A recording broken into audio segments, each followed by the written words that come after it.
Hello ladies and gentlemen, it's Young here with an Assassin's Creed 4 trailer analysis. Today we'll be analyzing the latest gameplay trailer, which I recommend you watch by clicking on the provided annotation. There's lots to talk about, so let's dive right into it. Before we even get started, notice that in this trailer we hear Edward Kenway's voice for the first time. I obeyed men of privilege and wealth. Very tough and very British, although it does sound a bit younger than I expected. Anyways, right off the bat we get to witness our very first white coat of the trailer. I forgot to mention this in past news updates and analysis, but white is the color that the French wore during the time, and we've already seen multiple white coats in past trailers, giving a good indication that the French will play a major role in this upcoming new Assassin's Creed game. Going past the dead French soldier is a glimpse of what Ubisoft has confirmed to be a fully realized underwater world inhabited by sea creatures, sunken ships, and lost treasures. In this particular segment, we can see a school of fish in the distance, along with two sharks roaming around, and these sharks will attack the players if disturbed. Expect extensive amounts of wildlife under the sea, and hunting them will play a major role in the game's upgrade system. We can also see a sunken ship, which players can dive into to retrieve loot and treasures. Finally, we see some objects floating above the sea, such as the ship, along with this little black dot right here, which is likely the same dead French body from a few seconds ago. It'll be interesting to see just how fully realized the underwater world is and how much it will contribute to gameplay. Regardless, a combination of the Caribbean lands, islands, sea, and deep sea could result in the largest Assassin's Creed game ever made. Seconds later, we dive right into the action with naval warfare, a huge part of Assassin's Creed 4. Players can choose to blow up other ships with manned cannons and even board enemy ships for ransacking. When not engaged in battle, players can choose to dive into the sea to swim to shore of one of dozens of islands scattered across the game world of Assassin's Creed 4. Why Edward Kenway finds the need to eagle jump into the sea like a suicidal maniac, however, no freaking idea. This brings us to Assassin's Creed 4's Wind Waker-like exploration system, which allows players to sail the seas and make their way to any land or island as they please with Edward Kenway's ship, the Jackdaw, which as you guys can see can be loaded with its own crew members. Ubisoft has already confirmed over 50 locations, including the three main cities, Kingston, the capital of Jamaica, Nassau, the capital of the Bahamas, and Havana, the capital of Cuba. What we're looking at here could possibly be Kingston, since Ubisoft has described the city of Kingston as a combination of urban and nature. They say it is the most unique location that has been created in an Assassin's Creed game, with dense environments and tropical nature, along with countrysides with rolling hills and incredible vistas. Then we shift to a more familiar looking Assassin's Creed 4 setting, Havana, which is more akin to the sprawling cities from past games. Ubisoft previously stated that Havana was inspired by Venice from Assassin's Creed 2, so expect the city of Havana to feel the most familiar when it comes to atmosphere and gameplay. Here we also see another white coat, another Frenchie, and I'm not sure if he's just a random soldier or if he's actually a historical figure. I'm not much of a history guy, so if you recognize him from your historical knowledge, please be sure to let our nation know in the comments below.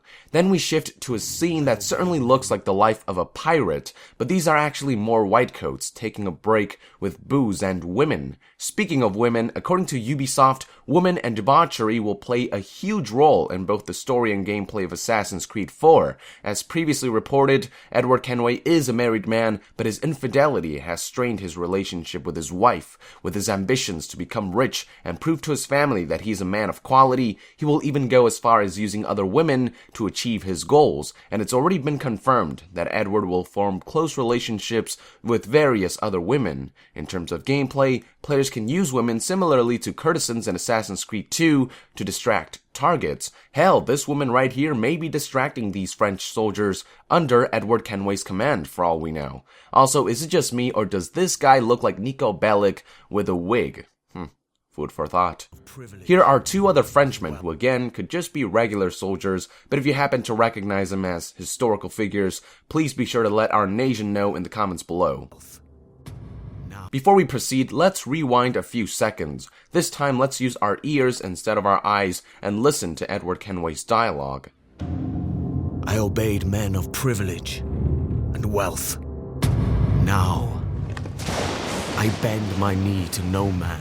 What's interesting is that Edward Kenway seems to be implying that at some point in time he used to work for rich and privileged people in his past life, whether as an honorable soldier or as a mercenary, that is currently unknown, but it's clear that he had some kind of allegiance to influential people before certain events caused for Edward Kenway's defection into the life of piracy. Now he has come to detest these people and will do anything in his power to bring them down. Oh, I bend my knee to no man.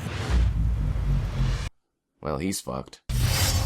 Here we see a dock on the city of Havana. Major cities will have docks for players to land their ships, but for other more desolate locations, players will have to land their ship further away and swim to shore. Here is one of Edward Kenway's crew members. Once again, he may just be some random guy, but if you recognize him as a historical figure or an infamous pirate, let us know. This time we get a better view of the city of Havana, with La Catedral de la Virgen María de la Concepción Inmaculada de la Habana clearly visible in the background. As stated before, and as you can see, Havana will be your more traditional Assassin's Creed city. Apart from fighting the French, Edward Kenway will also be engaging British forces, or Redcoats, and as stated in my previous trailer analysis, gunplay will be overhauled with the 4-gun system, allowing for 4 consecutive shots in a row since these guns are single shot only. And if players do get double barrel upgrades like we did in past games, expect up to 8 shots in a row. Here we take a look at what again could be Kingston, although it looks a bit too barren and natural to look like a city, so it may just be another one of those 50 locations found throughout the game. And here's a top-down view of a shallower body of water. At the bottom, we can see what looks like some very detailed rocks and corals along with plants growing out of them, which goes to prove the amount of attention and detail the developers are putting into the underwater world.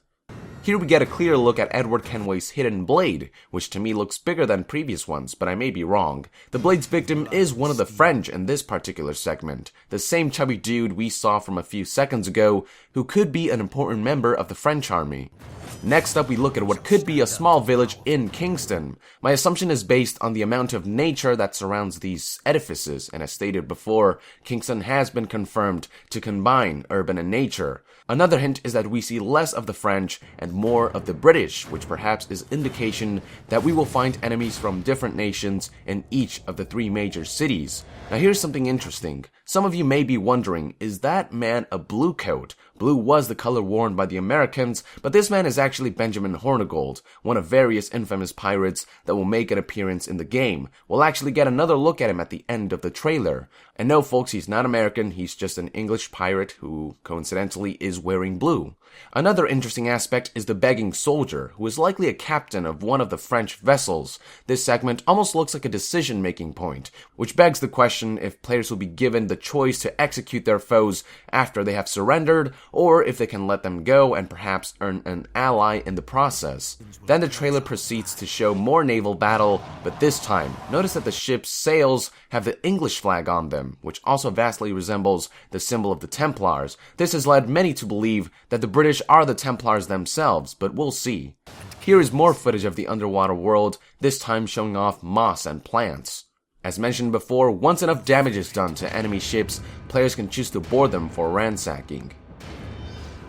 Here is a closer look at more natural environments. This ruin is particularly eye-catching. We've already explored tombs and the like in previous Assassin's Creed games, but now expect to be able to explore dungeons and ruins to learn more about the history of the land and to uncover treasures. We are then taken back to Havana and the French to show off more of Edward's combat skills, until we are shown more infamous pirates that will make it into the game, including Benjamin Hornigold, Charles Vane, and Blackbeard, along with our fictional pirate and protagonist, Edward Kenway. And right when you think the trailer's over, we get one more glimpse at the underwater gameplay, this time showing off Edward Kenway threatened by a hungry shark. For a guy who's about to get owned by a shark, he looks pretty chill. As mentioned before, hunting sea creatures will play a vital role in the game's upgrade system, so do expect to have numerous encounters with the likes of sharks and even whales through harpooning. And that concludes my analysis for today, ladies and gentlemen. Thank you for tuning in. Let our nation know anything that I could have missed, and let our nation know any historical figures that I have failed to spot. To be further updated on Assassin's Creed 4, be sure to join the nation and subscribe to Young Gear. I'll see you guys next time. Thank you very much, and Young out!